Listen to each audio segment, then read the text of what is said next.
Je crois qu'on a fait du Mais 2 pareil. janvier jusqu'en février sans interruption tous les jours. Je crois que c'est ça. Ça sentait bon le bull run. Bah, le truc, c'est que on avait fait ça parce que c'était la communauté, c'était cool, mais on s'était aussi auto-motivé parce qu'il faut avoir certaines stats pour monétiser la chaîne. Et on était bien naïfs à l'époque, on pensait qu'on pouvait gagner sa vie sur Twitch, mais en fait pas du tout. Même en monétisant la chaîne, on gagne genre moins de 100 balles par mois, donc merci, mais non merci.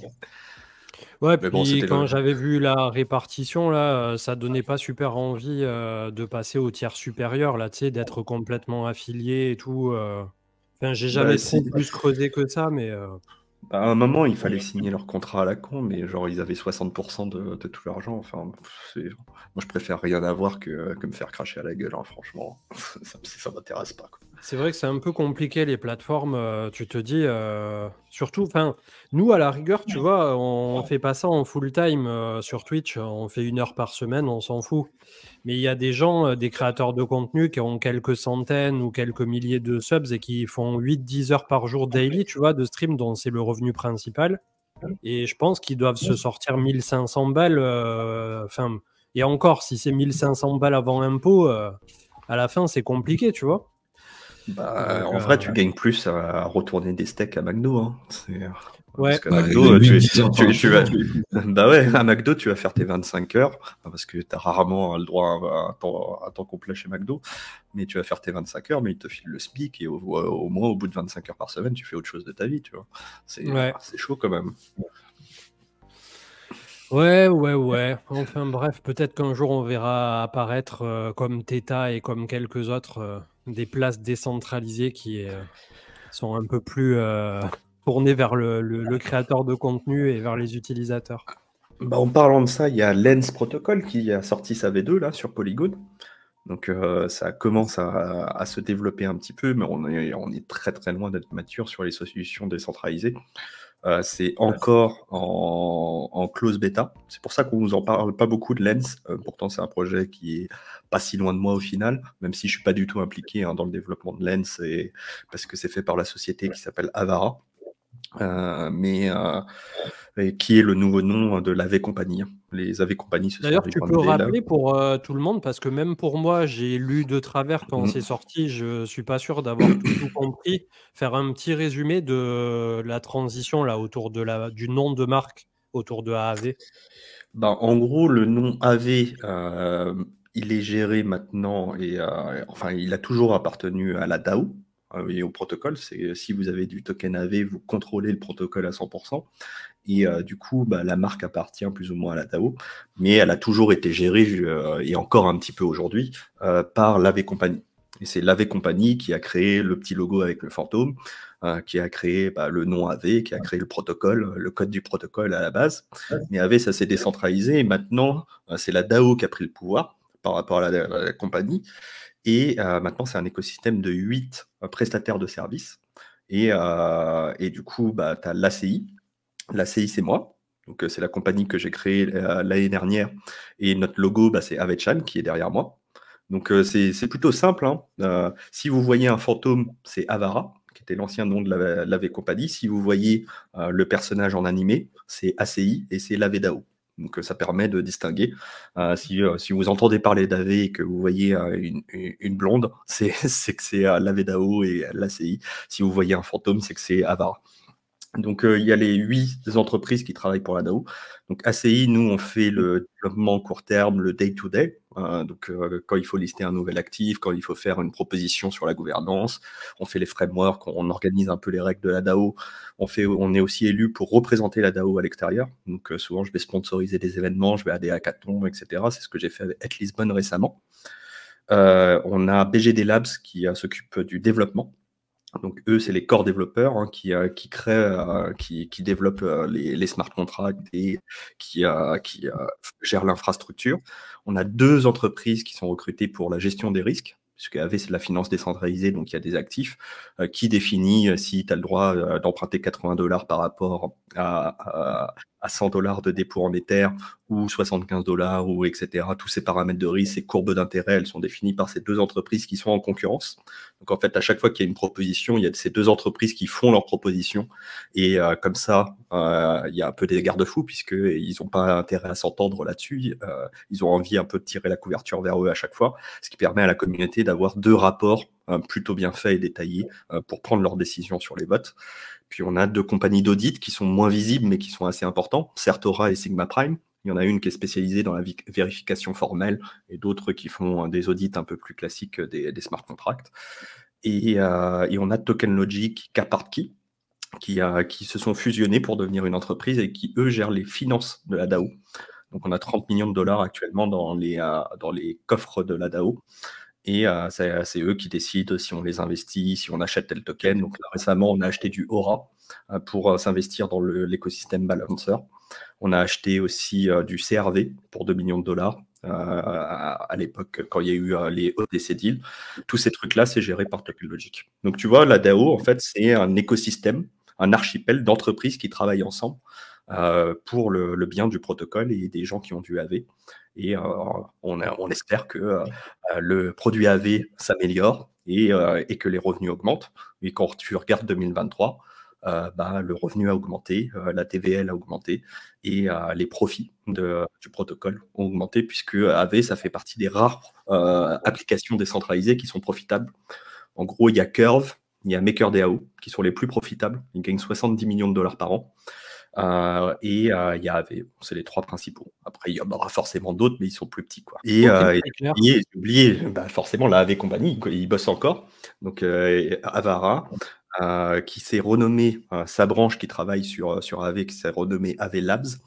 Et eux, ils font le marketing pour l'instant. Donc, ils ont été employés pour la DAO. Donc, c'est eux qui font le swag. Donc, tous les super t-shirts que vous voyez, les hoodies, etc. Et ils font aussi les événements lors des conférences. Donc, ils sont très connus pour des soirées qui s'appellent la Ravée. Et ça, ils sont employés pour la DAO pour le faire. Et ils bossent aussi sur le développement à long terme, sur les grands projets technologiques. Donc, la dernière chose qu'ils ont fait en 2023, c'est le Go, le stablecoin. Et a priori, en 2024, c'est pas très compliqué de savoir ce qu'ils vont sortir. Mais voilà, c'est pas encore annoncé publiquement et c'est pas encore validé officiellement et voté par la DAO. Donc, on se retrouve au tout début de l'année 2024 pour des nouvelles choses. Et donc, eux, ils s'occupent de ça. Ça, c'est Avara. Ok.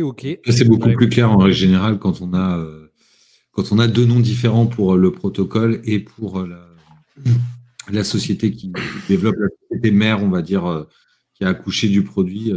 C'est beaucoup plus simple en général. Après, pour suivre, on a pas mal de protocoles aussi qui ont ce problème-là. On rajoute souvent Labs après. Ça, c'est un peu...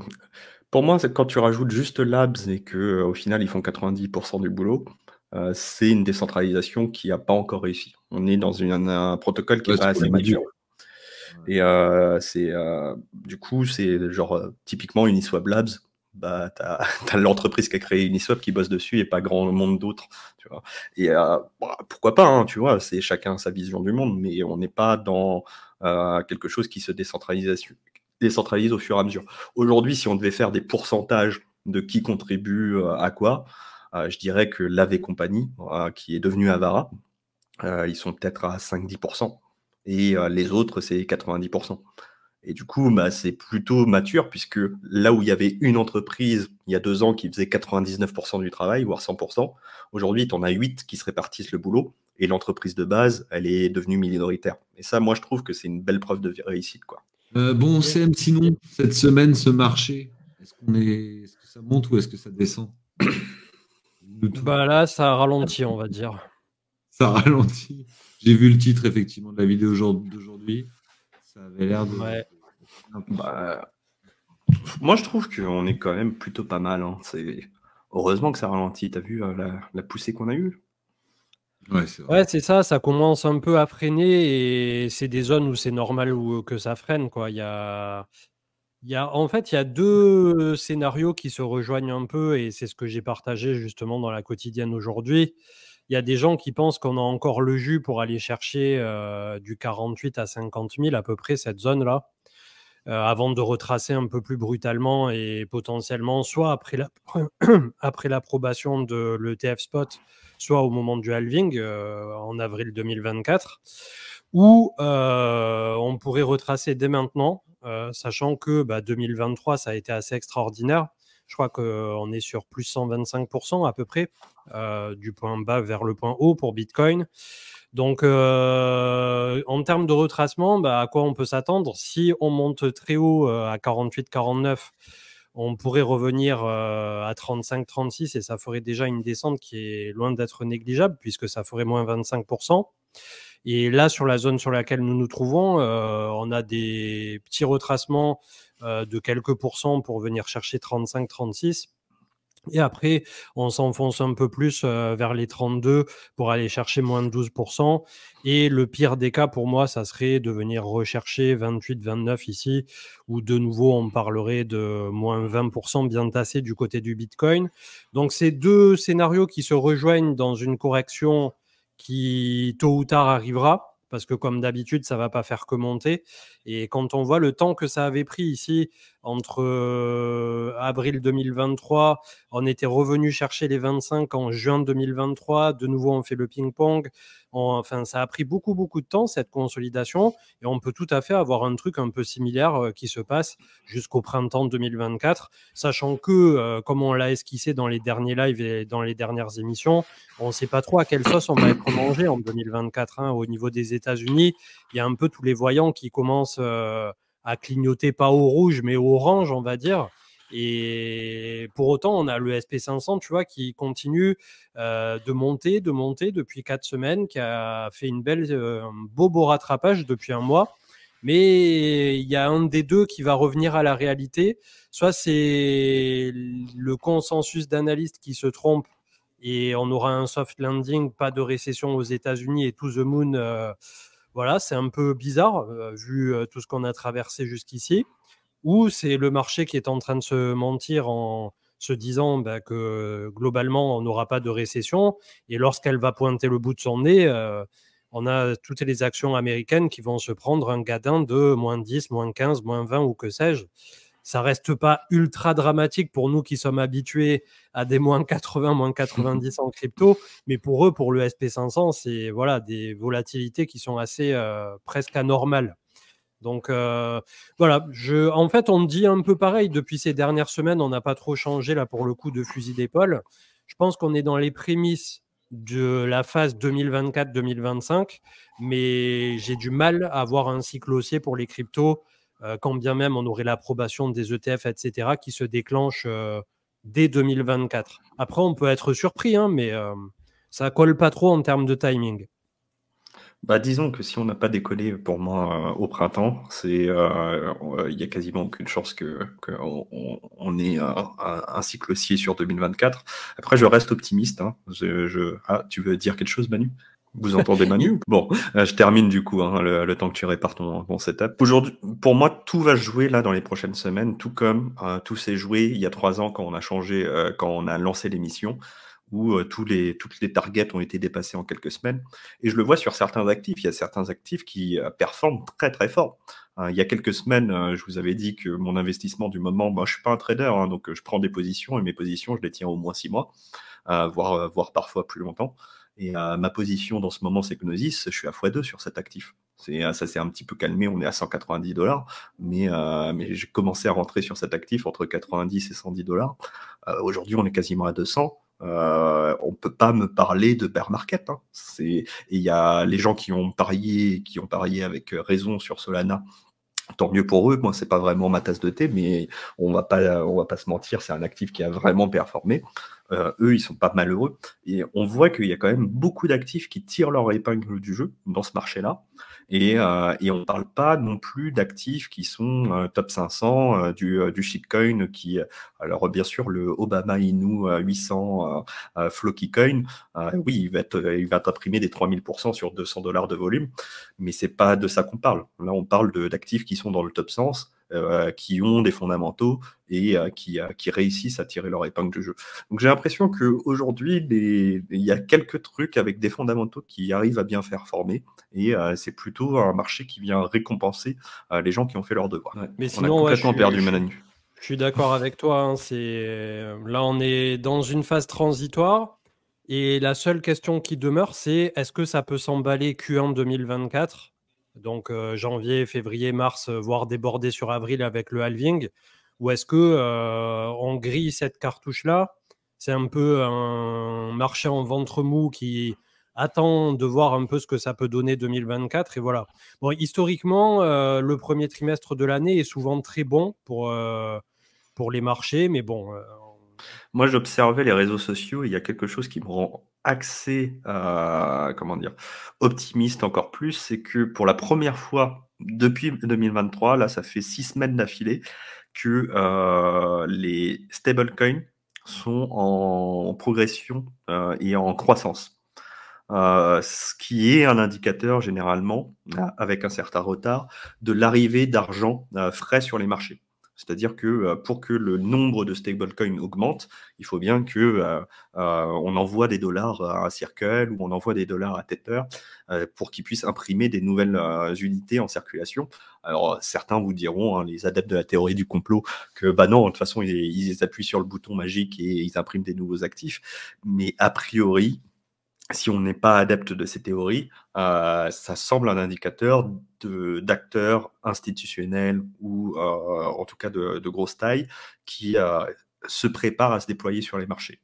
Et ça, c'est un indicateur qu'on n'avait pas vu de toute l'année 2023, où on a par exemple l'USDC. Je ne sais pas si tu peux afficher ou tu as un graphe du supply de l'USDC.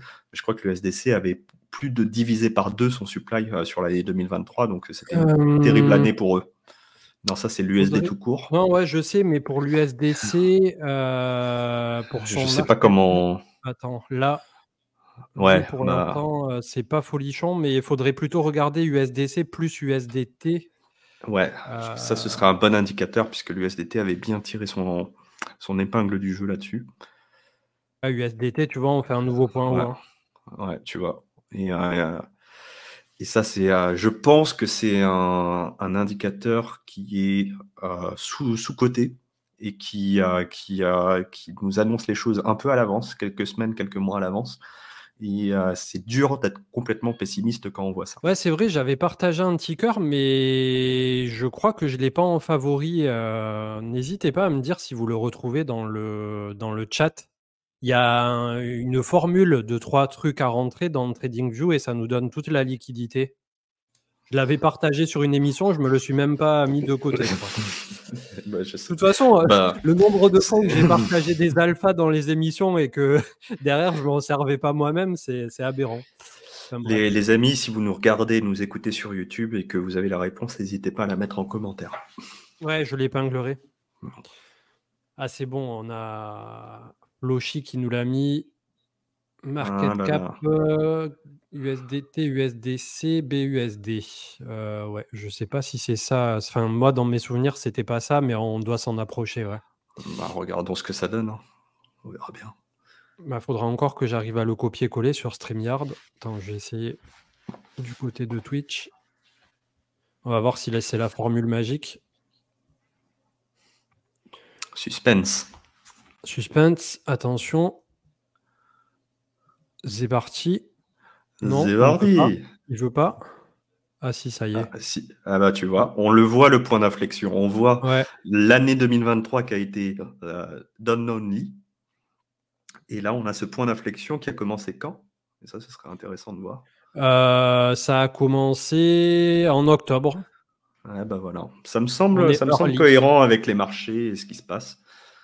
Bah voilà, en tout cas c'est ma théorie. Vous savez que je suis permaboule de toute façon, donc je trouverai toujours des raisons et des explications pour dire que ça va bien se passer.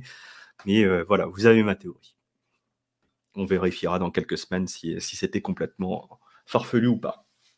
Je vais essayer celui de Sacha. Ça a l'air d'être un agrégateur. On va voir ce que ça donne. Ouais, c'est un peu plus tortueux, mais bon. Ça nous dit la même chose en plus. Ouais. Mais l'autre, c'est vrai, on s'aperçoit vraiment sur le précédent que c'est tout récent. Bah, c'est ce que Manu, j'avais vu, un analyste sur les réseaux sociaux. Manu, t'es ouais, revenu? Manu, Toujours toujours pas. pas. Mais ça doit être sur StreamYard, non? Puisque tout à l'heure, tu l'avais la voix. Ça a dû te basculer sur autre chose. Ouais, je pense que c'est tes entrées micro, hein. Sinon, c'est le Black Friday, Manu, et si tu veux, pour Noël, on t'offre un micro, hein. Je pense que la communauté validera, hein. Je sais pas comment il fait au bout de 3 ans pour toujours avoir des merdes techniques. Ouais, ma foi.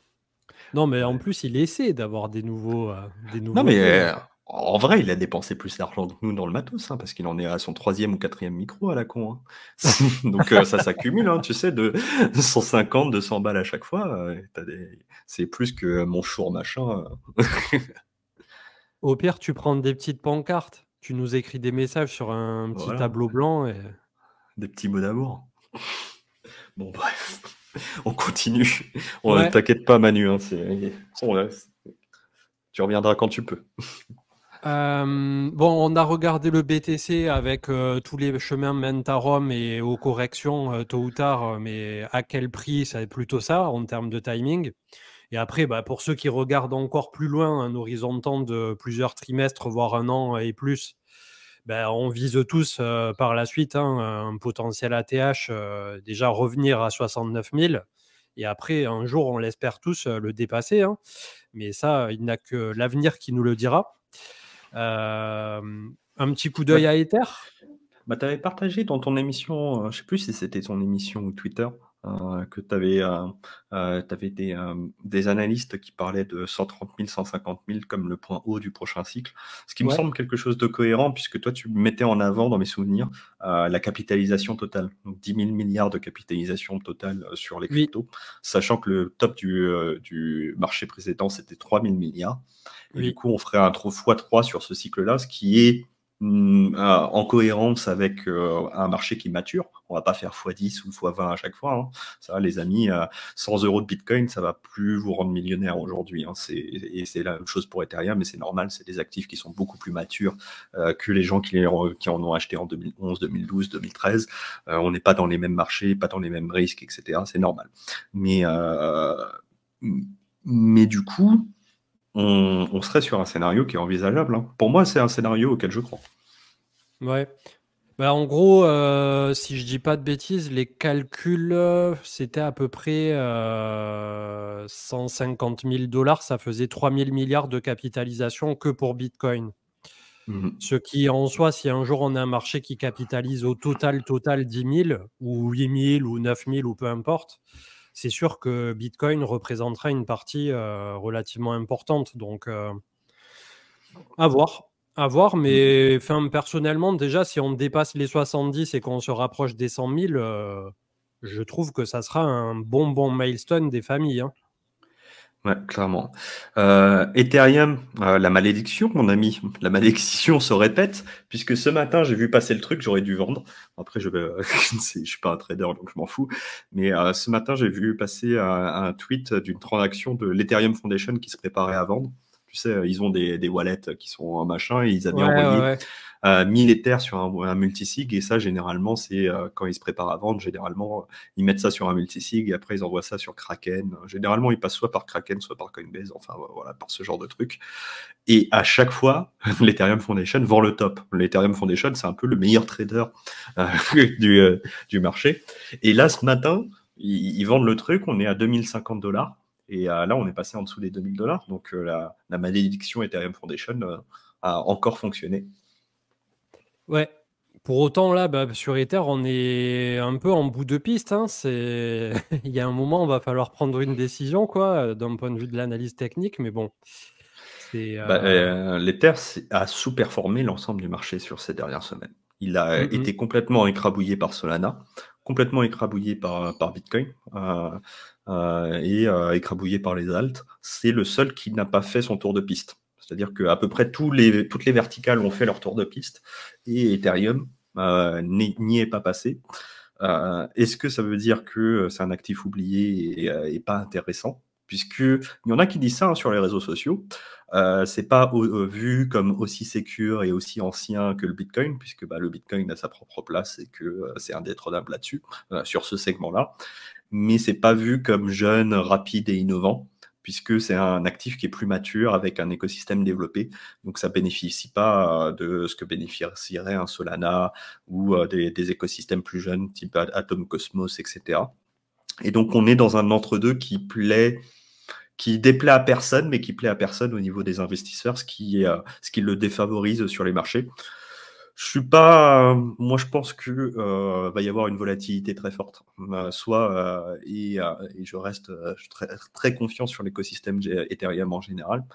Mais on est dans le pic des critiques en ce moment sur Ethereum. Donc, c'est généralement un marché qui aime prendre les gens à contre-pied. Donc, s'il y avait une opportunité de mouvement assez violent qui prendrait à contre-pied, il faudrait que ça arrive dans les prochaines semaines.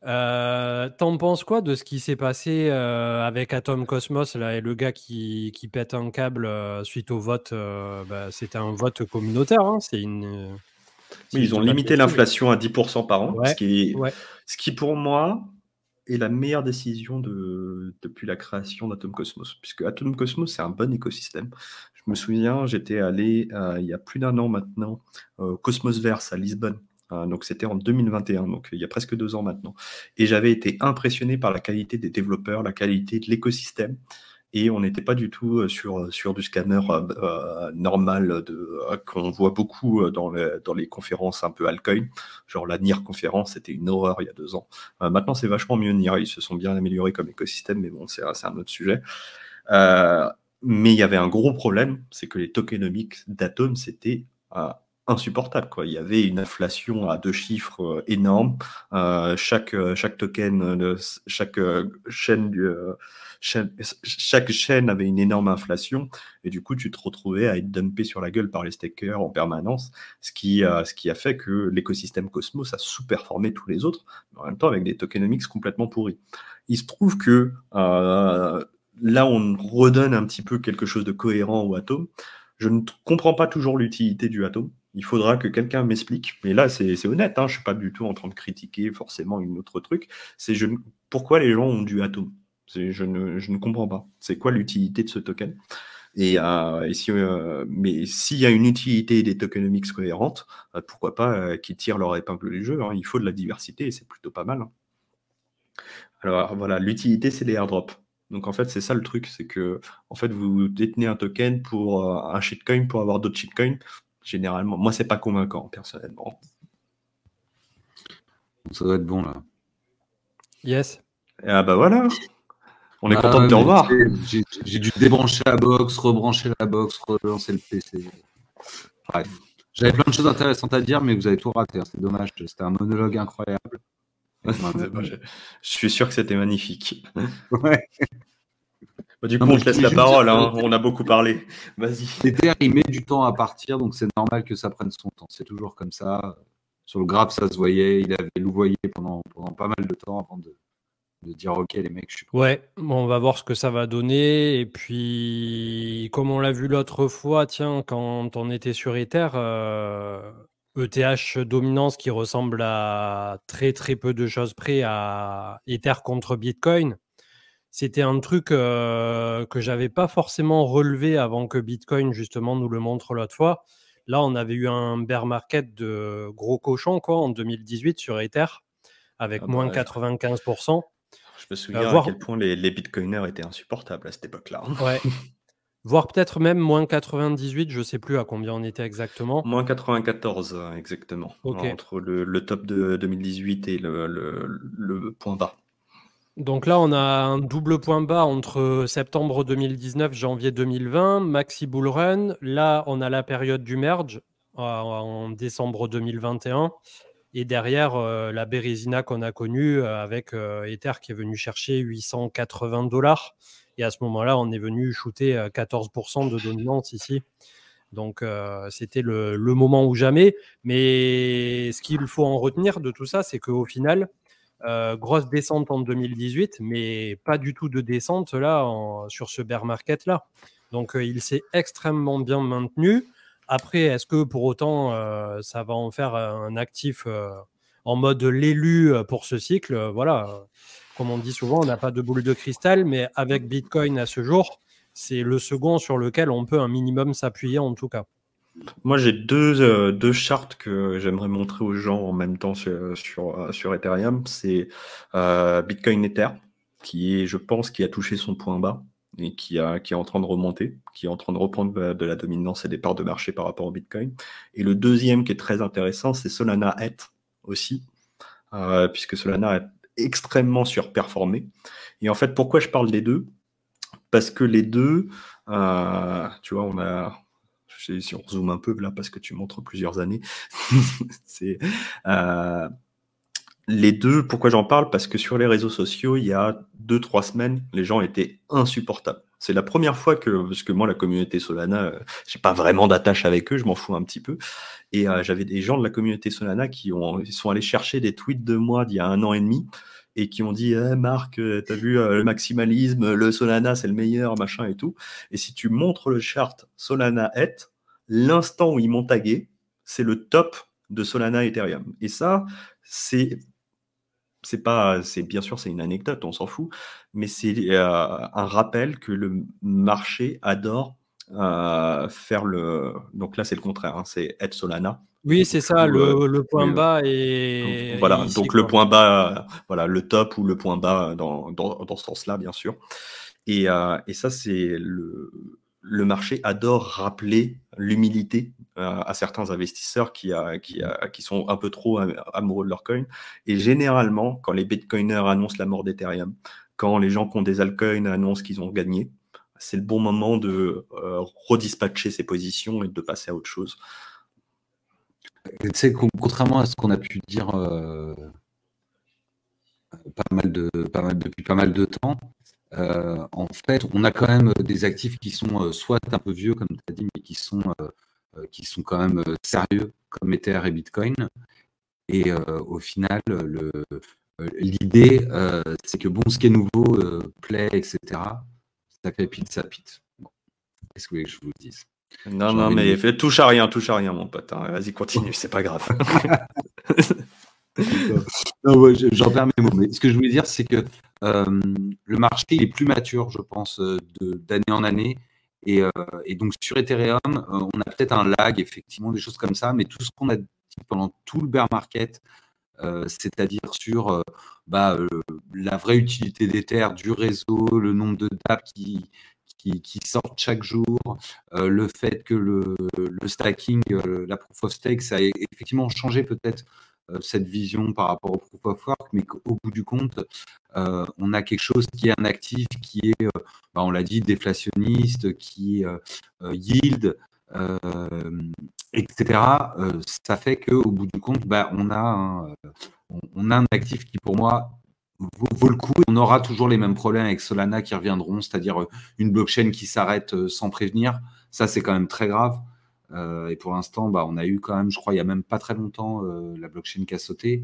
Et on aura des problèmes comme ça avec les chaînes encore un peu jeunes. Alors, pour la performance des tokens, c'est peut-être intéressant, mais pour le long cours, je pense qu'on peut faire confiance quand même à Ethereum. Je sais pas ce que tu as fait, mais à la fin de ta phrase, tu as récupéré un micro normal, donc ne touche à rien. Absolument, ne bouge à rien. Ne bouge plus. Je lui ai changé sur StreamYard, réduire le bruit de fond du micro et ça a enlevé les craquements. Donc, Mais non, mais c'est génial StreamYard, franchement. Ah voilà, donc en fait, tu enlèves les bruits de fond et ça rajoute des bruits de fond. Ok, je comprends. Ouais, non, bon. Je suis confus. Non, mais on va t'envoyer un micro, Manu, là, c'est plus Mais possible. j'ai un micro, c'est pas le problème. Oui, non, mais c'est le 4e micro, mais là, on va t'envoyer et un micro et un ingé son et on va te faire un truc parce que 3 heures d'émission, c'est pas possible. Bref. En tout cas, c'est vrai que c'est intéressant ce que tu as relevé là de pile poil quand il y avait un peu le pic d'agressivité et notamment, moi, je l'ai vu de mon côté quand j'ai parlé de Tao, là, de BitTensor et que toute la communauté m'est tombée dessus en mode ah, c'est parce que tu n'as pas compris l'IA, c'est parce que tu n'es pas dedans et tatati et tatata. Exactement comme on l'a toujours eu sur Terra UST, sur Dogecoin, sur Shiba, sur PP, sur Meme, enfin bref. C'est systématique et ça, maintenant, ça me met un peu sur mes gardes puisque c'est aussi souvent synonyme d'un micro-top local de marché. Alors, on n'était pas dans Exactement. l'extrême euphorie non plus, mais c'est un peu des flags pas terribles, on va dire, à court terme. Moi, je trouve que les marchés financiers, c'est une machine à apprendre l'humilité aux gens. Puisque le marché te mettra toujours une gifle à un moment ou à un autre, surtout si tu te mets un peu trop à danser et à croire que tu es le roi du monde et que tu as tout compris. Et ça s'applique à tout le monde, hein. C'est moi inclus, hein. Je me prends des gifles de temps en temps et puis ça me fait du bien et j'apprends au fur et à mesure, hein. Personne n'est au-dessus de tout le monde. Et ça, si vous pouvez l'intégrer dans votre manière d'être et aussi d'être sur les réseaux sociaux, parce que les réseaux sociaux sont particulièrement toxiques, et comme on va rentrer dans un marché aussi, je pense qu'ils vont devenir encore plus toxiques, si vous pouvez apprendre ça et prendre du recul et dire, ouais, peut-être qu'aujourd'hui vous imprimez des beaux gains, mais peut-être qu'il faut penser à prendre ses profits et à regarder le mouvement d'après et jouer un petit peu avec un ou deux coups d'avance comme aux échecs, au minimum. C'est plutôt pas mal pour vous, je pense. Et pour nous tous, hein. C'est un conseil à appliquer à tous, hein.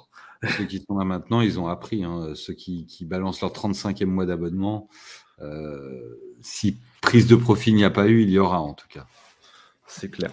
Non, mais voilà, vas-y, pardon. Que pensez-vous de Coinbase et de l'action de prix qui est définitivement, là, je pense, sortie du tréfonds? Il y a eu un moment où c'était un peu compliqué, on était à 31-32 $. C'est un moment d'ailleurs où Cathie Wood Ark Invest avait majoritairement investi. Après, elle a tendance des fois à sortir un peu trop tôt ou à faire des carabistouilles, mais sur les là, points elle a bas, pris des profits, mais en même temps, elle n'est pas obligée de vendre le top, tu vois. Elle rebalance son portfolio. Je pense qu'elle a fait une performance qui calmerait beaucoup de gens. Donc, ouais. Non, mais et si puis tu veux, il y a eu une ou deux fois quoi. des moves où on sentait que ça pouvait encore partir. Et Nvidia, c'était pareil. Ils avaient vendu 2 semaines avant que ça se mette à pump frénétiquement. Mais je pense que c'est des moments, en fait, en termes de gestion du risque pour ces fonds-là. Enfin, j'essaie de réfléchir comme si j'étais un institutionnel qui doit gérer des milliards ou quoi. Je pense que les moments de volatilité, ils les anticipent comme un événement négatif systématiquement. Donc, plutôt que de se dire on joue à pile ou face l'outcome de la volatilité, quand on est sur une volatilité qui est complètement condensée et que le petit oiseau va ressortir, comme on ne sait jamais dans quel sens ça va sortir, eux, ils ne prennent pas le risque. Et je pense que c'est pour ça qu'ils quittent la table avec leurs gains. Moi, je pense que c'est une bonne manière de faire, puisque un gestionnaire de patrimoine, sa première mission, c'est conserver avant de développer. Et donc, ils sont pas là pour ça, en fait. C'est pas leur. C'est chacun sa mission, tu vois. C'est les investisseurs, les LP, quand ils veulent du risque, ils achètent du risque. Et quand ils veulent de la conservation et du développement et des marchés, chaque fonds d'investissement est spécialisé. Et je pense pas que Cathie Wood il soit spécialisé à YOLO x10 sur des positions ultra directionnelles. Donc, et tu vois, normal. Ce chart, il est quand même super intéressant parce que autant la crypto, c'est vraiment volatile et tu vois, on voit que ça passe Bitcoin, ça va vers les altcoins, on attend Ethereum, il y a Solana, etc. Autant, moi, je pense qu'une action comme Coin, c'est vraiment au final plus représentatif on va dire, de ceux qui sont pas directement dans la crypto, un peu comme on a souvent parlé d'index crypto, et je trouve que ça retranscrit bien le momentum dans lequel on est. C'est-à-dire, tu vois, une vraie récupération. Il y en a qui parlaient tout à l'heure de disbelief.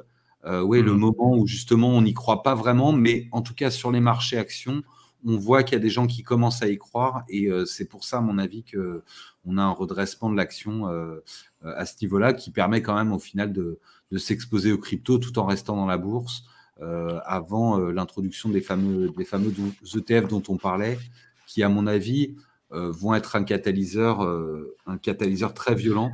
Et je rappelle aussi qu'au mois de décembre, quand tu crées un dossier ETF, et ça c'est important, tu es obligé de désigner ton marché spot. Et tous ont désigné Coinbase. Donc déjà, l'ensemble des volumes des ETF, enfin, je ne suis pas au courant d'une exception, s'il y en a une, corrigez-moi, mais à ma connaissance, l'ensemble du volume ETF se passera sur Coinbase. Et ça, déjà, c'est énorme, les amis. Ouais. Et ça explique aussi un peu ça explique pas, mais je veux dire, la mort de Binance va aussi dans ce sens-là, quoi. La mort Voilà, de Binance. c'est ce que je voulais aller ensuite. C'est que, alors théorie du complot ou pas, hein, ça faites vos propres opinions, mais il est bien convenable et arrangeant pour les Américains que le numéro 1 mondial qui n'est pas américain, bizarrement, se soit fait taper sur les doigts et soit obligé, entre guillemets, de rentrer dans le rang. On lui a alors laissé quand même une sortie honorable à Sisi, puisque je pense que il était à moitié coupable. Je pense qu'on l'a un petit peu forcé, qu'on a grossi le trait sur certains trucs, mais que forcément personne n'est clean à 100%. Lui, à titre personnel, il a eu 50 millions de dollars d'amende, c'est-à-dire rien du tout vu sa fortune. Il est multimillionnaire. Binance, qui ont des réserves cash énormes aussi, plus de 10 milliards, on leur a fait payer 4 milliards au total. Donc au final, c'est une tape sur les doigts. Alors c'est sûr, ça fait le titre des journaux, 4 milliards, Sisi obligé de démissionner, ne peut plus communiquer publiquement sur le sujet, etc. Certes, mais faut comprendre que c'est une double victoire et que tout le monde est gagnant en finale, puisque Binance, ils font table rase du passé et ils vont pouvoir se concentrer sur ce qu'on appelle en France un prestataire de services en actifs numériques, être régulé et à mettre leur maison en ordre, avec tout ce qui s'est passé dans le passé qui est un petit peu oublié et géré. Et les États-Unis, ils reprennent le pouvoir. Ils reprennent le pouvoir et ils mettent en avant Coinbase. Donc je pense que l'action Coinbase, c'est l'un des meilleurs calls que tu as fait dans cette émission, puisque je crois que tu as call vraiment le bottom, CM. Je me souviens, il y a quelques mois, un petit peu plus tôt dans l'année. On va rendre à César ce qui appartient à César dans la totalité. Je me suis lancé au moment où on était à... déjà, on avait traité du sujet au moment de l'introduction en bourse, et ça a été catastrophique, puisque j'étais ultra chaud en avril 2021, comme tout le monde. On était en train d'imprimer des tonnes. On se voyait tous avec 8 lambeaux par garage et tout ce qui allait bien. Sauf que en avril 2021, il y a eu le Super Bowl aux États-Unis. 1 milliard de personnes ont vu la pub de Coinbase au Super Bowl et ça a marqué instantanément l'action de Coinbase qui se venait de sortir, le top de marché. Et ça aurait dû s'arrêter là, ce cycle-là. Donc clairement, je me suis complètement foiré sur le lancement. Pour autant, je n'avais pas payé à 400 balles ou quoi que ce soit le lancement primaire, puisque ça spéculait à l'époque sur un AIU sur FTX. En gros, FTX permettait de pré-spéculer sur Coinbase avant même que Coinbase soit listé au marché, et on était déjà entre 3 et 400 balles. J'ai commencé à le DCA autour de 200. Maintenant, on sait pourquoi c'était à 3 ou 400 balles. C'est maintenant on sait qu'il manipulait les prix pour que tu l'achètes à ce prix-là et après, il allait dumper sur la gueule. Donc, j'ai commencé à l'acheter pour ma part autour de 200 $. Et après, effectivement, on a eu un DCA assez agressif et les points bas, on les a pas laissés passer. Pour autant, est-ce que c'est une totale réussite? Je ne pense pas. Par contre, quand on fait l'image de fond, on a eu une introduction en bourse, je reconnais que je me suis planté sur l'introduction. Derrière, j'ai continué de faire ce que j'ai toujours fait sur le marché crypto. Je me suis accroché. J'ai suivi Coinbase, j'ai suivi les développements. Il y a eu Base, le layer 2. Il y a eu la compliance qui est bien comme il faut par rapport aux États-Unis. Dès qu'on leur tapait sur les doigts, Brian Armstrong, le CEO, il demandait des comptes. Il demandait qu'est-ce qu'on peut faire de mieux, pourquoi, comment.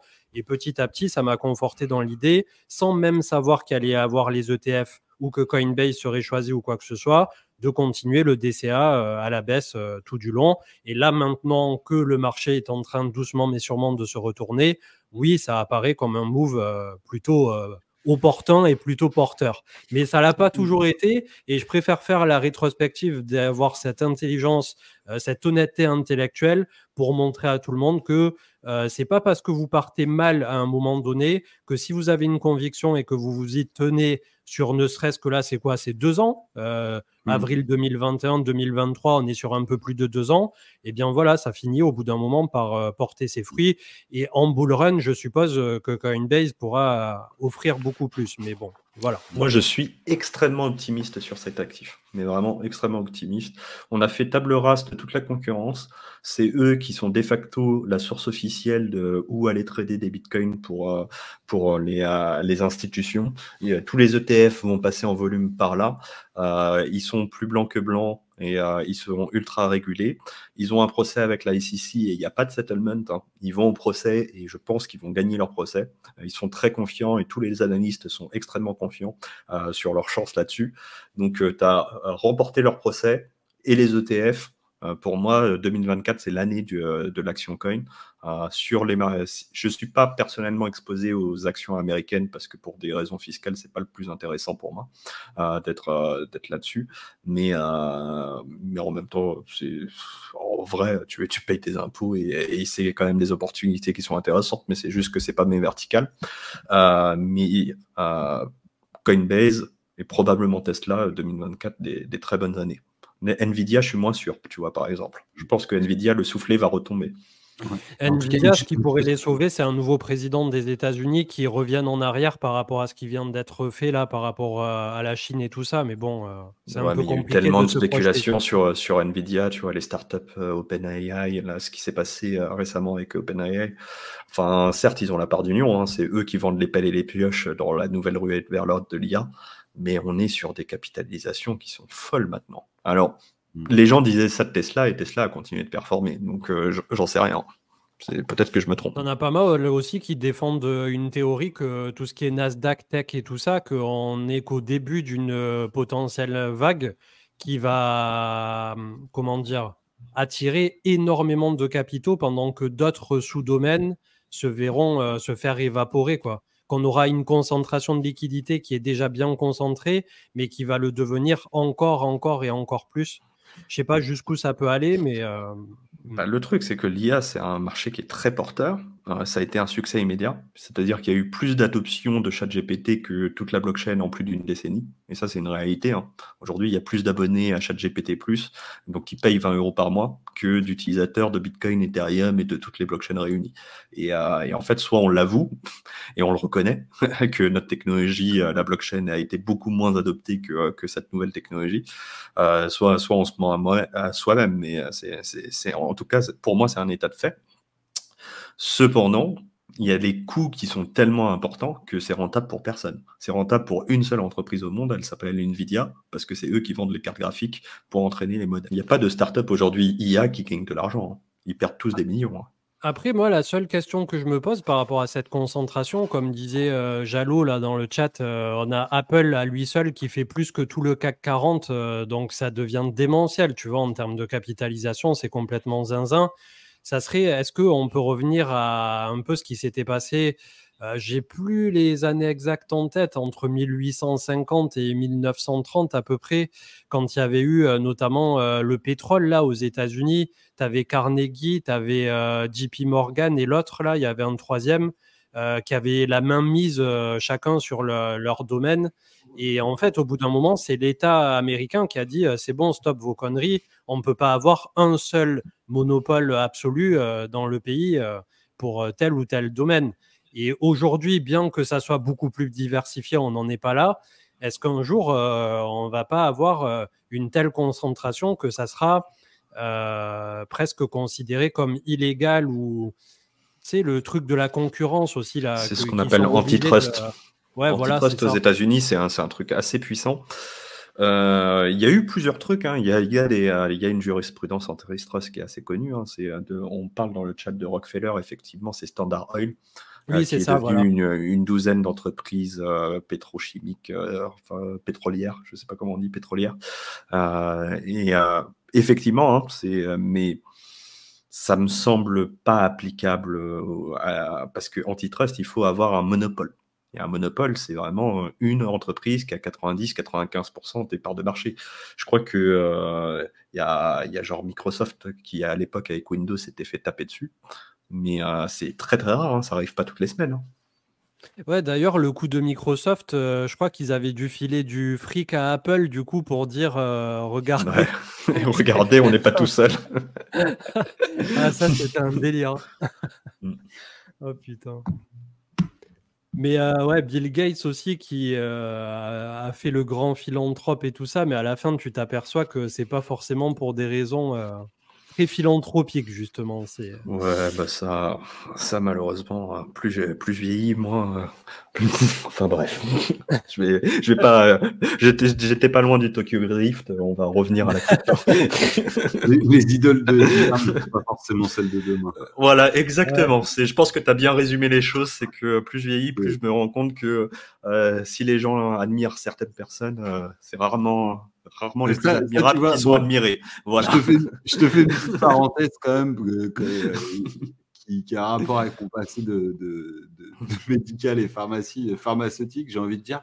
Mais des fois, on peut se demander effectivement si ça vaut le coup que les gens en viennent à vivre aussi longtemps dans nos sociétés et si un turnover ne serait pas... Bon, allez, là, on fait du Mario Kart. On retourne à la crypto, les amis.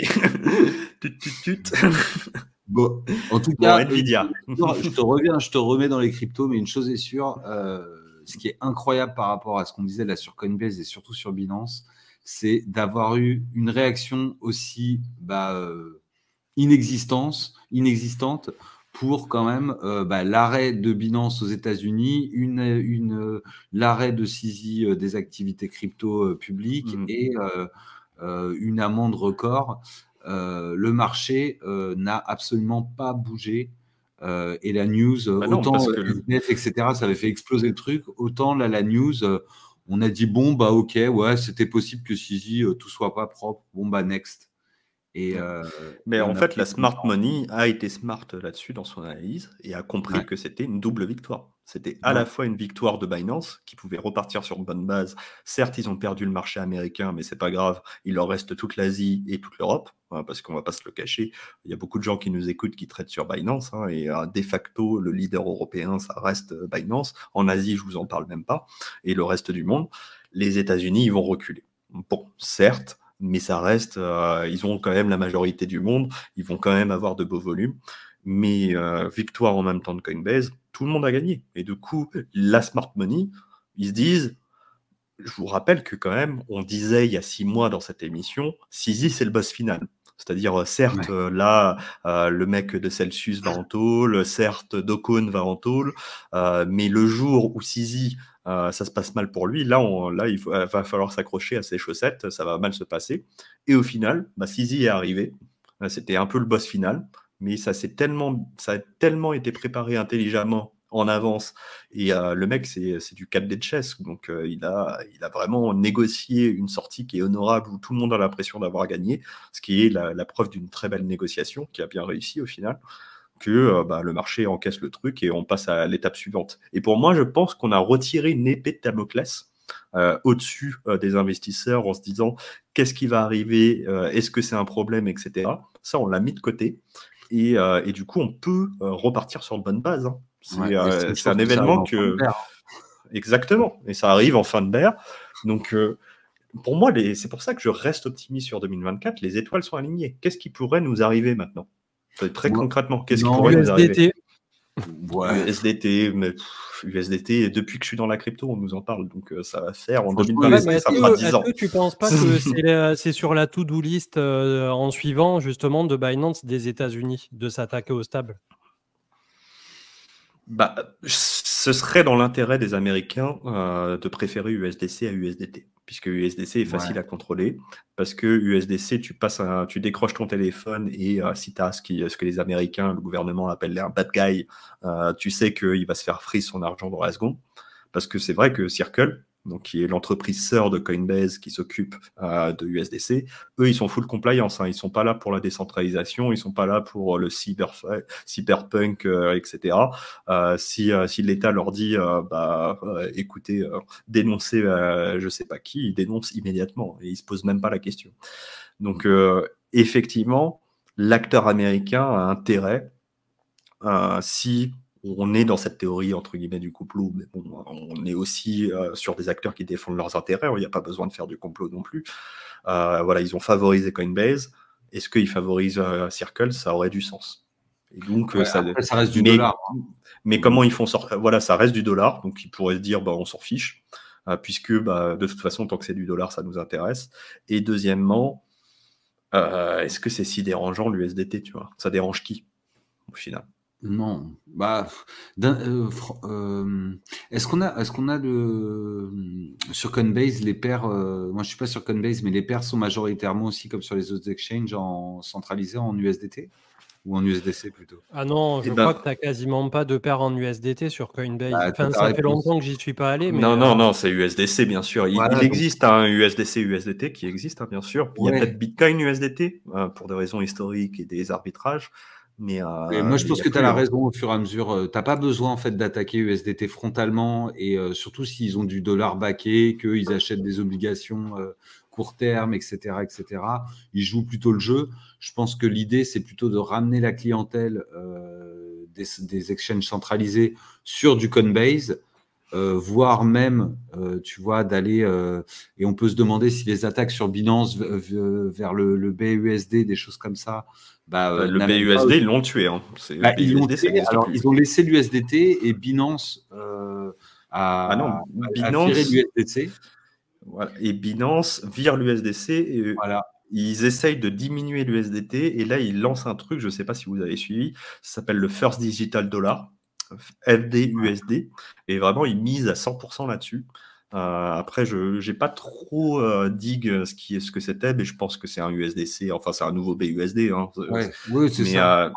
Après, c'est quand même une source. Il faut bien comprendre que les stabs comme ça et tout, c'est une source de revenus qui est bien plus importante presque au final que les frais de trading, quoi. Alors, je parle pas ah, des bah, frais de c'est comme ça trading, qu'ils gagnent de l'argent, hein, mais très c'est vraiment clairement. comme ça ouais, mais qu'ils gagnent de justement, l'argent. entre le grand écart d'un circle qui, pour rappel, en plus, c'est les bruits de couloir récents, voudrait être le prochain introduit en bourse comme Coinbase. Donc, tu aurais l'entité circle qui viendrait à devenir le prochain sur la liste. Je sais pas comment ça pourrait se matérialiser, mais voilà. Et derrière, tu as USDT qui, malgré tout, n'est pas régulé aux US du tout et est considéré comme du offshore. Et ça, pour moi, je ne sais pas à quel moment les États-Unis ils laissent faire ça, en fait, dans le tableau actuel. Ah, C'est... je regardais dans le chat, il a raison, Damien. On a un retour des paires BTC USDC, Ether USDC et BNB USDC. Mais a priori, Ah. c'est les trois paires que je vois avec USDC USDT. Bah, de toute façon, ils vont pas se couper d'un marché parce que l'USDC, c'est Non. quand même pratique. D'ailleurs, il y a un truc que je mets en avant parce que moi, j'aime pas beaucoup Circle parce qu'ils sont assez chiants pour tout un tas de raisons. Mais par contre, il faut reconnaître quand il y a des choses bien sont faites. Et est-ce que je peux partager mon écran, CM? Fais-toi plaisir. Ils ont lancé une nouvelle application, enfin une application, enfin un nouveau portal, puisque ils ont décidé sur les layers 2 attends, je partage mon écran, de soutenir des USDC natifs. Avant, il y avait un seul actif USDC qui venait d'Ethereum et ils le bridgeaient dans les différents layers 2. Et là, au fur et à mesure des derniers mois, ils ont lancé un nouvel USDC qui s'appelle des USDC qui viennent directement sur ces layers 2. Et du coup, il y a une séparation entre USDC.E, qui veut dire USDC d'Ethereum, et USDC natif. Ça a été un bordel absolu. Franchement, ça m'a pris la tête et ça continue de me prendre la tête. Parce que maintenant, il y a 2 USDC sur la plupart des chaînes. Mais pourquoi ils ont lancé un nouveau token? Déjà, tu n'as plus ce risque de bridge, qui est quand même très important. On se souvient de ce qui s'est passé sur Phantom, on se souvient de ce qui s'est passé sur Harmony, on se souvient de ce qui s'est passé sur Ronin avec Axie Infinity. Je crois que 8 des 10 plus gros hacks de l'histoire de la finance décentralisée, c'est des bridges. Donc on peut comprendre que Circle, ils soient un peu saoulés par ça et qu'ils aient plus envie d'être dépendants des bridges. Et je pense que pour la sécurité des utilisateurs, c'est quand même mieux. Donc on leur reconnaît ça. Et la deuxième chose, c'est qu'ils ont implémenté des nouveaux standards sur leur nouvelle USDC. Et maintenant, on peut faire du cross-chain directement, sans frais de gaz. Donc pour l'instant, ils l'ont activé pour Ethereum, Arbitrum et Avalanche. Et donc là, vous voyez, par exemple, j'ai sur Arbitrum, j'ai 1 centime d'USDC. Et si je fais approve, est-ce qu'il est branché mon ledger? Oui. Vous ne voyez pas la fenêtre de mon wallet, mais c'est pas grave. Sur la fenêtre de mon wallet, je suis en train de signer l'approve. Et quasiment immédiatement, je vais avoir les sous et sans frais de transaction directement sur Avalanche. Et je peux le faire entre les différents trucs. Et ça, c'est assez incroyable parce que c'est immédiat et c'est gratuit. Donc ça révolutionne un petit peu les bridges. Et c'est les premiers à faire ça. Ça s'appelle CCTP. Je ne sais pas ce qu'ils utilisent derrière, mais je pense qu'ils utilisent genre du Chainlink CCIP ou un truc comme ça. Je ne sais pas très exactement ce qu'ils ont comme technologie derrière, mais c'est assez impressionnant et c'est un peu le futur de... Tu peux déplacer tes sous sans frais et facilement entre les différentes blockchains. Donc, à saluer. Franchement, vous embêtez pas à payer des frais assez importants pour passer d'une blockchain à une autre. Si vous avez de la liquidité, échangez vos sous en USDC, balancez les USDC sur l'autre blockchain et après achetez ce que vous voulez. Généralement, au niveau des frais de transaction, c'est ce qui vous coûtera le moins cher. Sachant aussi que, oui, c'est 15 minutes, pas instantané, mais c'est relativement rapide pour entre deux blockchains, 15 minutes. Et ce qui est relativement intéressant, c'est que la plupart des échangeurs centralisés vous autoriseront à retirer des sous en USDC sur les layers 2, et notamment Arbitrum. Binance, si vous voulez retirer des USDC sur Arbitrum, vous pouvez le faire directement sur Arbitrum et pas payer les frais de transaction très élevés d'Ethereum. Donc imaginons que vous avez des sous sur Binance et vous avez une opportunité sur Polygon, vous pouvez retirer vos USDC sur Arbitrum. Là, je prends un exemple parmi d'autres. Utiliser ce truc-là, bon, c'est pas encore activé, mais ce sera activé dans les prochains jours pour envoyer vos USDC sur Polygon et après acheter ce que vous voulez, faire ce que vous voulez sur Polygon. Vous allez économiser plusieurs dizaines d'euros de frais de transaction plutôt que retirer des sous directement sur Ethereum et après prendre un bridge classique. Donc voilà, ça faisait longtemps que je vous avais pas fait une petite démo. J'ai découvert ça cette semaine et je trouve que c'est quand même assez bien. Et une innovation technologie venant de Circle, c'est tellement pas prévu que c'est plutôt cool. Et c'est plutôt adopté parce qu'il y a des exchanges centralisés comme je crois que j'ai reçu un mail de crypto.com qui disait qu'ils ne supportaient plus maintenant par exemple les USDCE qui venaient de Polygon et qu'ils ne supportaient plus que les USDC natifs en envoi. Donc, ouais, et puis ça va se généraliser, quoi. Donc nous, là, en ce moment, c'est ce qui me prend la tête, puisqu'on liste tous les USDC natifs sur toutes les blockchains, enfin sur tous les réseaux où il y a AV.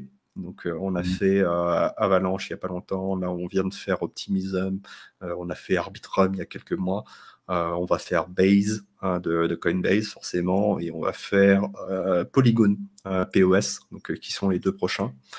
Donc c'est un petit peu relou, puisque maintenant vous allez sur AV et vous avez des USDC.E et des USDC. Et donc, les deux actifs se valent et au final, c'est le même actif, mais c'est pas les mêmes liquidités, etc. Au fur et à mesure, ça va devenir de moins en moins intéressant d'utiliser des USDC, .E, donc les anciens, parce que la liquidité sera moins bien et les paramètres de risque seront moins bien. Donc, c'est toujours intéressant de switcher, surtout si vous êtes sur un layer 2, ça va pas vous coûter grand-chose de le faire. Et voilà, la transition se met en place depuis quelques semaines, quelques mois. Mais je pense que c'est pour le mieux. Ça a été fait. Je suis assez mécontent de la manière dont ils ont communiqué avec les applications. C'est-à-dire, ils n'ont pas communiqué du tout. Ils nous ont mis leurs trucs sur la table et démerdez-vous. C'est pas une manière très professionnelle de travailler. Mais en soi, le produit est bon. Donc, voilà, on va s'adapter. On râle un peu, c'est français, mais on va s'adapter. Est-ce que tu vois ça comme d'un certain côté, une attaque un peu des bridges, d'une façon? Les bridges natifs, de toute façon, c'est de la merde. C'est les bridges natifs. Écoute, après Harmony Phantom, moi, je suis vacciné. J'ai envie de te dire qu'ils aillent se faire voir, quoi. Non, mais je parlais plus en termes de transfert. En soi, un bridge, c'est pour ça que j'ai toujours été bearish sur les actifs de bridge et même sur ces trucs-là, parce qu'en soi, je vois pas comment tu peux gagner de l'argent sur un bridge. C'est une race to zero au niveau des fees. Et puis, c'est juste de l'infrastructure pure, tu vois. Tu fais passer les gens dans un tunnel et puis ils ressortent dans une autre blockchain. En soi, il n'y a pas beaucoup d'intérêt à ça. Par exemple, AV sur le Go, quand on va déployer le Go en dehors du layer 1, ce qui va arriver dans les prochaines semaines, il n'y aura pas de bridge. Il y aura directement le même système. Moi, je pense que c'est CCIP aussi qu'ils utilisent Circle. J'ai pas l'information parce que c'est pas quelque chose qu'ils ont détaillé, mais ce sera un système CCIP chez nous qui fait que CCTP quand même, tu vois. Ouais, donc c'est un petit peu. Ouais, donc je pense que c'est. Eux, ça doit être cross-chain transfer protocol. Voilà. T, ça doit être ça. Et I, c'est interopérabilité. Donc, on n'est vraiment pas loin. Donc, si c'est pas Chainlink, c'est son cousin maléfique qui a développé ça. Et Go, ce sera exactement la même chose. Hein. Donc, tu vas brûler tes Go sur le mainnet pour en créer sur un layer 2. Et quand tu vas minter ton Go sur le mainnet, tu pourras choisir la chaîne où tu as envie de le déployer. Donc, tu pourras avoir des Ether stakés, par exemple, sur Ethereum mainnet et choisir de te créer une dette sur Arbitrum si tu as envie, quoi. Et c'est la manière de faire, parce que les bridges, on n'a plus confiance dans les bridges aujourd'hui. Il ne faut plus faire confiance aux bridges aujourd'hui, quoi. C'est des multisig 3 sur 5 qui gèrent des milliards. Merci, non merci, quoi. Est-ce que tu veux parler de cette dinguerie qui a eu lieu la semaine dernière et qui est encore en cours de Blast? Bah ouais, c'était la transition et merci. Voilà, 500 millions de dollars dans Blast. Hein, il y a 500 millions, moi je m'étais arrêté à 300 millions. Non, on a dépassé les 500 millions là, actuellement. Okay. Donc, même pas loin des 600 millions. Donc on est sur un layer 2 où il n'y a pas de testnet, pas de blockchain, pas d'infrastructure, pas de smart contract. En fait, c'est un Gnosis Safe. Et on a découvert, enfin les réseaux sociaux ont découvert que très probablement 4 des signatures sur 5, sachant qu'il faut 3 signatures pour bouger l'argent, appartiennent à la même personne. Donc, en fait, moi, ce que j'ai à dire là-dessus, c'est pas Blast en soi, c'est sans intérêt. Hein. C'est en fait, ils prennent vos DAI, donc vos stablecoins, ils les transforment en DAI, ils les déposent dans le DSR de MakerDAO où vous allez gagner 5% dessus, et ils prennent vos Ethers et les déposent sur Lido. Et vous allez gagner 3%, 3,5% dessus. Au niveau du code, c'est rien. Hein. C'est vraiment de la fainéantise absolue. Il n'y a aucune plus-value. Et en plus, c'est un système de Ponzi. Donc, enfin, pas un vrai Ponzi, mais un système de MLM, on va dire. Voilà, c'est un MLM où en fait, on vous donne des codes d'invitation et vous parrainez et vos filleuls parrainent d'autres gens et vous prenez un pourcentage de leur gain de staking à chaque niveau. Donc, si vous êtes un influenceur et que vous êtes dans le seed round, ça va vous faire des millions, mais sinon, ça ne va pas vous faire grand-chose. Et c'est très facile de surperformer ce que vont faire les gens sur Blast. Mais bon, ils ont promis aux gens un shitcoin et du coup, ça fonctionne comme ça. C'est ça qui est assez dingue, c'est cette course à l'airdrop. J'ai vu pas mal de gens qui disent vous parlez pas trop d'airdrop, etc. Si on en parle régulièrement quand c'est sympathique et que c'est pourquoi pas. Mais là, en l'occurrence, ça n'a pas vraiment. C'est-à-dire que c'est toujours la même chose. Le risque comparé au reward, c'est quelque chose qui doit être analysé. Et là, en l'occurrence, mettre son argent sur un multisig ou 3 sur 5 où ça se trouve en fait c'est 2 personnes, enfin c'est une seule personne qui gère, etc. On est quand même dans le monde du don't trust verify ou ne fais pas confiance. Non mais là c'est vraiment ridicule. Et tu as même l'investisseur principal qui face à la colère un peu des gens c'est à moitié excusé quoi. Ils se sont un petit peu mis en retrait, donc Paradigme. Le patron de Paradigme qui a fait un tweet en disant Paradigme, on investit dans l'innovation, mais là c'est chaud. Même pour nous c'est chaud, tu vois. pourtant c'est les rois du Ponzi, hein, faut pas déconner. Hein. Ils avaient fait French Tech, ils ont fait Blur, et d'ailleurs ça c'est Blast, c'est par le patron de Blur qui est en fait OpenSea, mais version Ponzi avec des points, etc. Donc ils savaient dans quoi ils investissent. Hein. C'est juste que ils essayent de sauver leur réputation. Mais pour moi, ça y est, c'est terminé. Paradigme égale Ponzi, hein. C'est terminé. Ça m'intéresse plus du tout. Et en fait, ce que je veux mettre en avant, c'est que là, en fait, on a les bandes annonces du prochain cycle. Et en fait, c'est comme les bandes annonces. Je sais pas si vous êtes allé au ciné récemment et que vous regardez les bandes annonces Marvel, mais bon, le MCU, moi, ça fait 20 ans et ça y est, je commence à comprendre, tu vois. Et donc, je vois la bande annonce et je sais exactement que ce sera exactement la même merde que depuis 10 ans et encore pire depuis ces dernières années. Et du coup, j'ai vu la bande annonce, j'ai vu le film, je sais comment ça commence, qu'il y aura un milieu et qu'à la fin, les gentils gagnent, etc. Enfin, je suis plus du tout surpris. Et là, en fait, on commence à avoir les pièces qui se mettent en place sur le cycle d'après. On sait ce qui va être les Ponzi qui vont plus ou moins marcher. On commence à connaître ce qu'on appelle les personnages principaux. Donc, avant, c'était SBF, Dokun, etc. Là, on commence à avoir des personnages principaux qui commencent à se créer. Donc, on a DWF qui sont un peu les nouveaux market makers un peu shady qui sont en train d'être mis en avant. Et on sait que ça terminera toujours de la même manière. C'est qu'il y a un de ces trucs qui va devenir trop gros et qui va se péter la gueule et que les gens vont perdre des milliards et qui vont pleurer et on va recommencer un autre cycle. Et en fait, l'histoire se répète parce qu'on n'écoute pas. En fait, tant qu'on n'écoutera pas et tant qu'on n'apprendra pas de ces erreurs-là, l'histoire, elle va juste se répéter en boucle.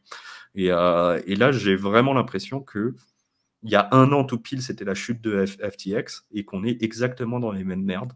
Et moi, personnellement, ça commence à me fatiguer. Ouais.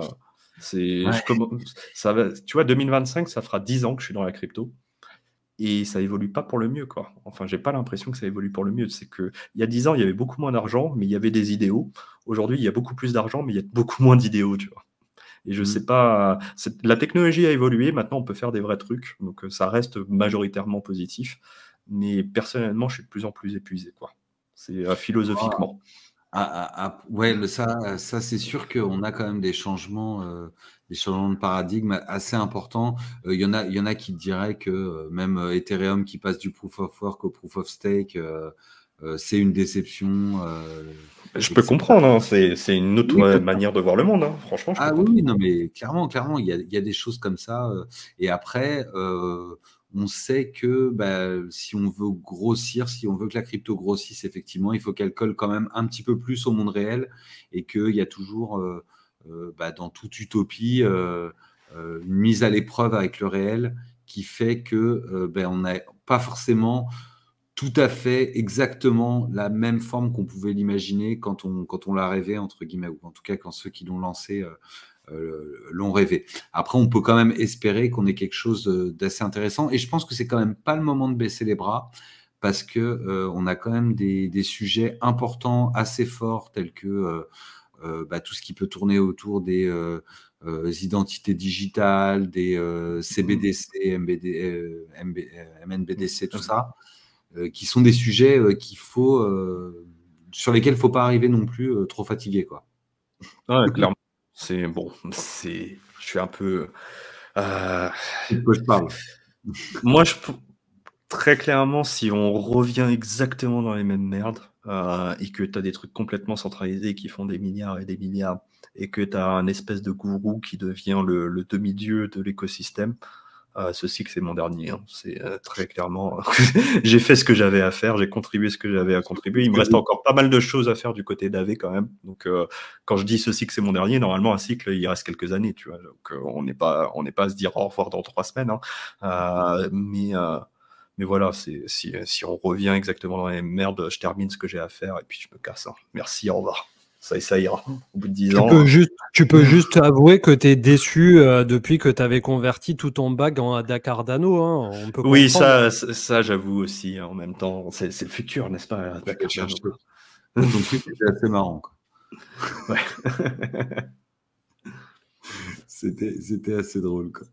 Non, mais il faut garder espoir et de toute façon, je pense aussi qu'il y a une génération qui est aussi en train de se former, qui commence, qui est à l'école, qui réfléchit, qui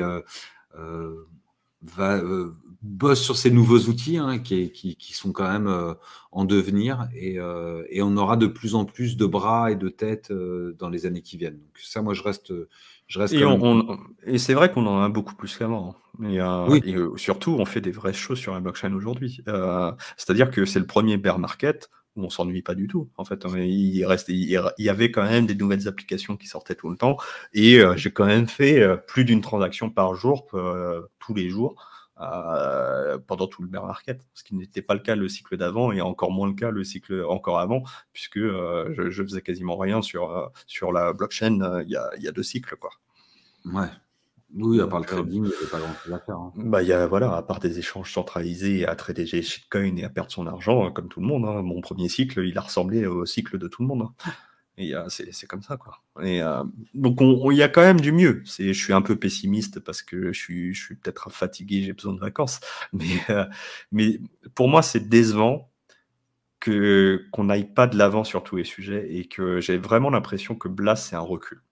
C'est vraiment un recul. C'est-à-dire qu'en 2023, après tout ce qu'on a vécu, foutre 500 millions de dollars dans un multicycle 3 sur 5, où c'est très probablement un mec qui a les 4 des signatures, mais qu'est-ce que vous faites, les mecs, quoi? Au bout d'un moment, mais qu'est-ce que vous faites, quoi? J'ai envie de mettre des gifles. Je sais pas quoi dire. Tu vois. Ah, c'est là pas du gain. Je pense que ça En fait, changera pas. c'est juste décevant. Ouais, mais mais il y a c'est plein de la manières nature. de gagner de l'argent, tu vois. Et en plus, on peut bien le gagner. Je pense que c'est facile de surperformer ça. Pour moi, c'est lazy, quoi. C'est feignant. C'est Ouais, feignant et ouais. c'est. Mais Bref. après, quand tu as un petit bag et que tu es un chasseur d'airdrop, parce que souvent, je pense que les deux vont ensemble, étant donné que les montants sont un peu moins élevés maintenant quand même des airdrops. En parlant d'airdrop, revenu entre les modes, le Next Token que j'ai gardé, je crois qu'il a fait un x2 ou un x3. Hein. Le Next Token Ouais, de Connext. Oui, normalement, on l'a tous eu dans l'émission. Ouais, je l'ai gardé. Et ben, il a fait un x2 ou un x3, mon ami. Et il était descendu genre à 50 $ et la dernière fois que j'ai regardé, c'était genre 150. Alors peut-être qu'il est redescendu entre-temps. Mais airdrop revenu des morts, les amis. Là, il est... Ben non, 236 $. Non, il a fait une fusée. Hein. J'ai un token dans mon wallet qui vaut 236 $ et je suis pas au courant. Eh ben oui. Non, mais ça c'est parce que tu es très très riche, Manu. Hein. C'est 236 $, si c'est rien pour toi. Ah non, mais le Next, mais non, on ne parle pas du même token, parce que moi, le Next que je connais, il fait moins 15% et il est à 12 centimes. Bah, par rapport au montant que tu t'es fait airdrop. Non. Ah, c'est les 236 $ de son futur micro. Non, mais.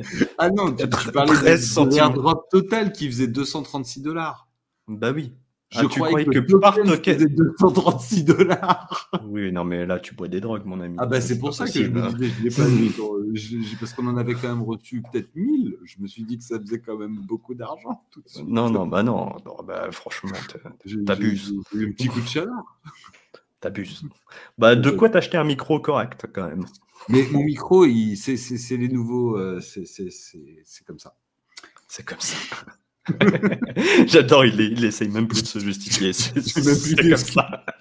It is what it is, comme ils disent. Non, mais j'ai un nouveau PC, c'est la première fois que j'utilise ce soir, donc voilà, il y a eu des coches, des cases qui se sont cochées, tout ça, mais je n'avais pas eu ce genre de réflexion depuis des mois, je vous rappelle.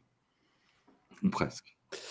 Prochain airdrop, puisqu'on est sur le sujet des airdrops, très probable, on en a deux, Starknet. Je pense que si vous n'avez pas téléchargé le wallet argent et envoyé 10 $ sur Starknet, c'est pas très intelligent. Mais je pense qu'il est très très probable qu'on ait à quelques semaines de ce airdrop-là. Est-ce que ce sera avant Noël? Est-ce que ce sera le cadeau de Noël? Ou est-ce que c'est en janvier? Je sais pas, mais ça m'a l'air très très... Enfin, les bruits de couloir sont de plus en plus insistants. Et deuxième, Layer 0. Layer 0 aussi, les bruits de couloir sont extrêmement insistants là-dessus. Ouais, Layer 0, c'est un petit peu plus difficile à avoir. Tu as le bridge Stargate. Je pense qu'il y a... Je ne sais pas trop comment le jouer, celui-là. Il faudra regarder sur les réseaux sociaux ce que font les farmers professionnels. Mais je pense que c'est un airdrop où il y a beaucoup de gens qui spéculent dessus. Donc, on est... Surtout, en ce moment, on a des airdrops qui ne donnent pas instantanément. On a, par exemple, le Celestia qui a performé du tonnerre. Qui était à 6 $ la dernière fois que je l'ai regardé, alors qu'il s'est fait airdropper à 2 $. Donc, ça fait partie des choses qui sont intéressantes à regarder. Si vous jouez ces méta-là, vous êtes peut-être un peu en retard sur ces deux-là, mais ça vaut le coup de faire les devoirs minimum, sachant que le wallet argent sur mobile est pas trop mal. Hein. C'est assez sympa, ça fait partie des wallets qu'on peut vous recommander assez facilement. Si vous voulez découvrir l'écosystème Starknet, je vous le montre. Il y a le FaceTime, Explore, et vous pouvez aller sur le truc, et c'est plutôt cool. Donc voilà, ça s'appelle argent comme de l'argent. Et là, j'ai 15 € dessus. Donc voilà, j'ai 15 € sur Starknet. Je pense que pour ceux qui sont avec nous depuis longtemps, ils en ont déjà entendu parler, mais c'est vrai que pour les nouveaux, ça peut être intéressant. Ouais. Bravo, c'est une autre option sur Starknet. C'est une option qui est plus développée. D'ailleurs, si vous voulez faire des choses un petit peu plus précises, n'hésitez pas à utiliser Bravos. Mais là, c'est une extension. Hein, c'est un peu type Rabi, Metamask, etc. Donc, c'est peut-être un petit peu plus contraignant, entre guillemets. Mais c'est très bien, Bravos. Vous le dites dans le chat. Pourquoi pas? C'est une option. Yep. Bon, bah, je crois qu'on a fait le tour. Ça fait une petite heure 20. Je ne sais pas si vous aviez un dernier micro-sujet à traiter ou un truc. On va arrêter pour les micros ce soir, s'il te plaît. Non, mais je pense qu'on est bien, on a fait un bon tour. Et si vous avez des questions, sinon, on se retrouve la semaine prochaine, chers amis. Ouais. Ouais, mes excuses pour cette session Non, avec un micro chelou, mais je reviendrai plus fort la semaine prochaine. I'll be back. I'll be back. Non, mais ça fait partie un peu de l'ADN de l'émission. On se dit, Oui, voilà, c'est pas faux. les analyses techniques de Manu, le micro, ça fait de l'animation. Mais je trouve que c'est quand même dommage parce que moi, je suis persuadé, je sais pas si tu entendais quand j'ai dit tout à l'heure, tu as dépensé plus que nous en matos depuis le lancement de l'émission et tu es toujours très en dessous de nous. Donc, je sais pas quoi te dire, toi. Achète la même chose que nous, tu vois. Ça, c'est le Shure 7B, c'est ce que ont tous les podcasters du monde. T'as le bras, enfin, moi, je suis pas un G-son, hein, j'ai pris la même chose que tous les youtubeurs disent. C'est au bout d'un moment, on fait comme nous, quoi. D'ailleurs, ils viennent de le mettre à jour, ce micro. Il y a une V2 qui a l'air vraiment pas mal. Voilà, Et pour répondre à la question de Gwenou, donc pour le planning à venir, Bitcoin, il viendra faire sa part 2 en semaine, potentiellement un mercredi en fin d'après-midi, parce qu'il n'est pas sur le même fuseau horaire, enfin il est un peu en décalage et emploi du temps chargé, donc ça se fera certainement pas un lundi, enfin à voir. On doit avoir Moshe de Aleph, je sais pas comment on dit, enfin bref, je pense que vous connaissez ce projet aussi. Ouais, vas-y. Et on nous demande dans les commentaires, ils disent on parle jamais de NFT, c'est pas la verticale de l'émission. Nous, on est crypto, mindset, DeFi. C'est vraiment notre spécialité. Je pense qu'au bout de 3 ans, vous avez un petit peu analysé de quoi on parle, avec forcément des billets où on est plus spécialiste dans l'écosystème Ethereum/EVM. Si vous voulez un truc qui est plus ouvert, entre guillemets, qui est moins précis, entre guillemets, mais qui va traiter plus de sujets, il y a d'autres alternatives dans les francophones. Et c'est bien que chacun ait ses spécialités. Moi, les NFT, je suis bearish. Donc, tout ce qui est PFP, etc., moi, je pense que c'est sans intérêt particulier. Et il y a pas de... C'est pas ma verticale à moi. Et deuxièmement, dans ce qui m'intéresse plus dans les NFT, tu as la GameFi. Par exemple, Illuvium, c'est un projet qui m'a pas mal impressionné personnellement. Je sais pas si vous êtes un peu allé voir, ils se sont mis sur le Epic Game Store. Et c'est un jeu, c'est un jeu, quoi. C'est pas un petit truc blockchain qu'on avait l'habitude. Après, j'ai pas eu le temps, j'ai juste regardé les trucs, j'ai pas eu le temps de le télécharger et d'y jouer pour de vrai. Mais voilà, mais je ne suis pas spécialiste. Donc, quelle est ma plus-value de vous parler d'un écosystème que je connais pas et où je connais mal la tech et je connais mal l'écosystème et je connais mal les entreprises. Donc, au final, je vais vous parler de choses sans apporter forcément une plus-value. Donc, c'est sans intérêt. Il existe plein de podcasts sur les NFT. Allez les consulter. Ils sont en français, ils sont en anglais, ils sont très bien. Et c'est bien qu'on ait une diversité de médias dans la francophonie. Ouais. Et donc ensuite, après Aleph, on aura Mounir de Paraswap. Ensuite, on a également Pascal Talarida de Jarvis en décembre. Et donc après le retour de Bitcoin en cours de semaine. Et après, on est ouvert à tout CEO, chef de projet ou n'importe qui veut venir échanger autour d'un sujet en particulier. Et pour clôturer avec le Corbac, le Top Crypto 2024 est en préparation. Et comme d'habitude, ce n'est pas un truc que je sors de mon chapeau. On consulte une vingtaine de personnes triées sur le volet sur le Discord de CM qui sont soit administrateurs, modérateurs ou dans avancé CM Family, en gros. Et voilà, ça donne un bon aperçu de ce vers quoi vont les gens qui ont quelques années dans les pattes pour avoir un truc à peu près safe et représentatif. Je mets vraiment un point d'honneur désormais à ne plus réaliser un top qui soit le top de CM, mais qui soit un top communautaire élargi. Voilà. Très clairement. Impeccable. Impec. Ben, merci à tous d'avoir été là. Demain, le replay du côté de YouTube et dès qu'on aura coupé ici du côté de Twitch, puisqu'il y a quand même 5, 6, 7 000 replays des fois du côté de Twitch, c'est pas rien. Et merci Marc et Manu d'avoir partagé le micro comme d'hab. Merci à tous dans le chat et on vous souhaite une très bonne soirée. Ciao, ciao. Ciao, ciao.